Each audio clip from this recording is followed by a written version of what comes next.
Carrie was the woman Big just couldn't commit to. She was very outspoken, wrote openly about her private life, about sex, and she didn't get along with his friends.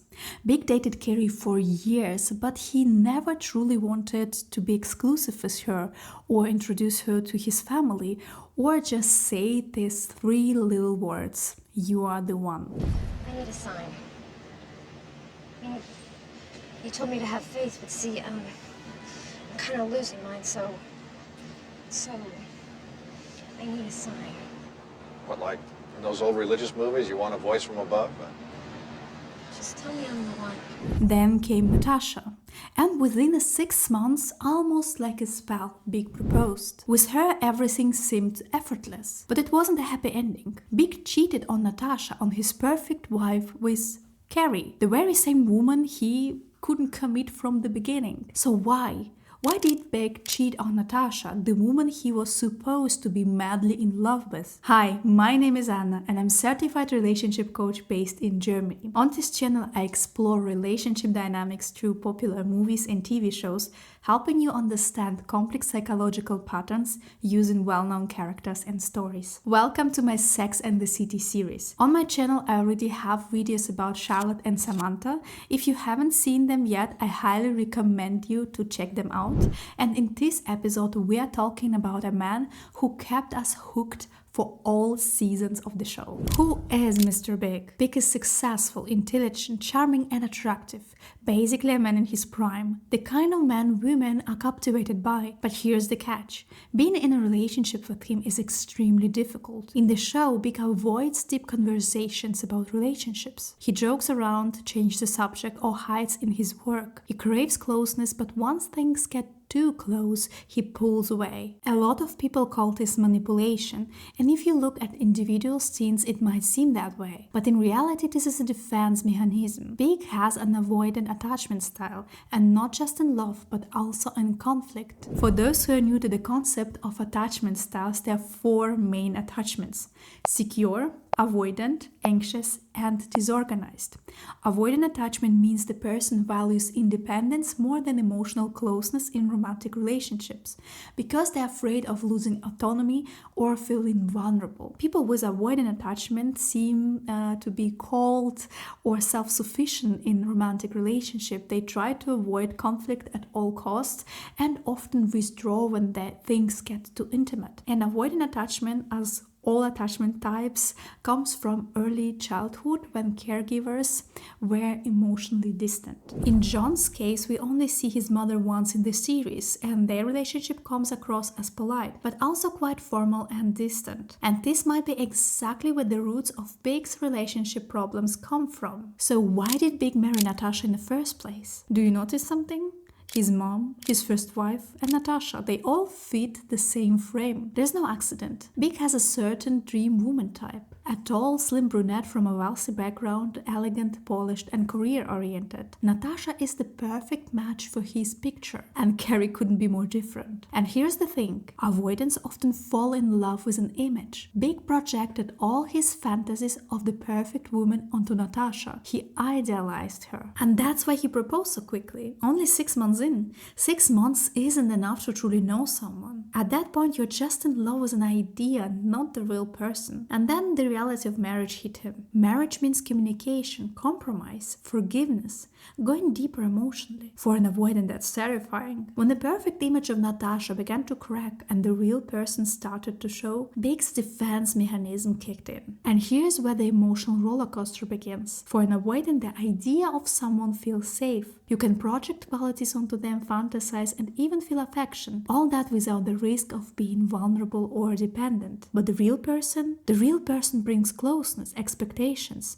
and oh my god, emotional needs. And that triggers fear. If I let you in, I'll lose myself. I'll get hurt. And then avoidance often shift into devaluation. You're not who I thought you were. That's exactly what Big did with Natasha. The woman he once idealized, he now started to devalue. A textbook avoidance cycle. Idealization followed by devaluation. Have you experienced something similar in your life? What is interesting is that people with avoidant attachment style usually have an avoidant conflict type. You can call it an evil combination. Big's behavior, that many call manipulation, doesn't come from his desire to control or trap someone like a narcissist would. It comes from his desperate need to avoid conflict and difficult conversations. People like Big struggle to talk about problems. When tension builds, they shut down emotionally. That means they often don't even tell their partners what bothered them. Do you remember this scene where Big complains that everything is beige in their apartment? In her bid on the silent auction, she's got her eye on a beige chair. Everything in my apartment is now beige. Beige. Is bullshit. I thought you wanted beige. Yeah, well, it doesn't quite. Natasha probably had no idea that Big hated beige because he simply never told her. She likely didn't know about his other frustrations either because he kept them to himself. From Natasha's point of view, it must have felt like Big suddenly changed out of nowhere with no reason. One moment he adored her and then he started pulling away. And it's not unique to Natasha's case. We see the same pattern play out in the first Sex and the City movie with Carrie when they are planning the wedding. What started as a small ceremony turned into a huge event with pressure coming from all sides. Big kept quiet almost until the very end, letting it build up inside, and then he exploded. He tells her, "Leave me alone, I have to work." That is a classic avoidance, escaping into work instead of talking. When Carrie asks, "Why didn't you say anything?" he basically says, "It is what you wanted." He didn't want to upset her and was trying to avoid that sad look on her face. For him, conflict is hard to bear. Avoidance fear conflict because it demands honesty and vulnerability, and they are terrified it might ruin the relationship or make them feel unlovable. But here's the paradox. Avoiding small issues creates a huge disaster. Inside his head, Big could have been thinking, "I hate the big wedding, the attention, the pressure. I've been already married twice and I'm so scared this will fall apart too. But I can't tell you, you're so happy and I don't want to ruin it for you. I keep convincing myself it's fine." And that is how he pushes himself to the edge. As a result, he can't even get out of the car at the church. What started as a small issue, he didn't want to upset her, created a huge disaster. This is exactly the same with Natasha. He can't voice the conflicts, feels uncomfortable and starts fixating on petty details. The old beige apartment becomes a symbol. He's miserable at home but grabs onto a detail instead of naming the real problem. 7 months from wedding to divorce. You can't really say that Big tried to give this marriage a chance. He was simply running away from his own conflicts, shadows and traumas. And that brings us to the cheating part of the story. Why did he cheat? One of the solutions avoidant turn to in order to create distance they crave is cheating. It's one of the radical ways they cope. Which brings us back to Carrie. Big didn't cheat with her because he suddenly realized she was his dream woman. While Big was dating Carrie, she did everything she could to convince him she was the one. Carrie desperately wanted him to choose her, and ironically, that exact behavior only pushed Big away. But at that very moment, Carrie finally felt safe. Because she was in a relationship, her attention wasn't fully on Big, and that made her less threatening to his independence. For an avoidant, that's a perfect setup. Passion and emotional fuel, but without the risk of losing freedom. Carrie became his form of safe intimacy, simply because she was technically unavailable. She was with Aiden. And for Big, she was an escape from emotional closeness he feared with Natasha. Similar avoidant pattern we see when Big falls for an actress who rejects him. She broke it off. She said she never wants to see me again. Oh. I'm so sorry. I don't even know what I did. She won't return my calls.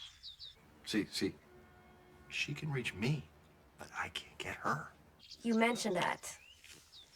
It's the safe love for an image. For an avoidant, distance itself becomes trigger for desire. An unavailable person is easy to idealize because there is no real closeness where flows show up. As long as a person is unavailable, he can feel strong emotions without risking commitment or intimacy. That was my take on why Big cheated on Natasha.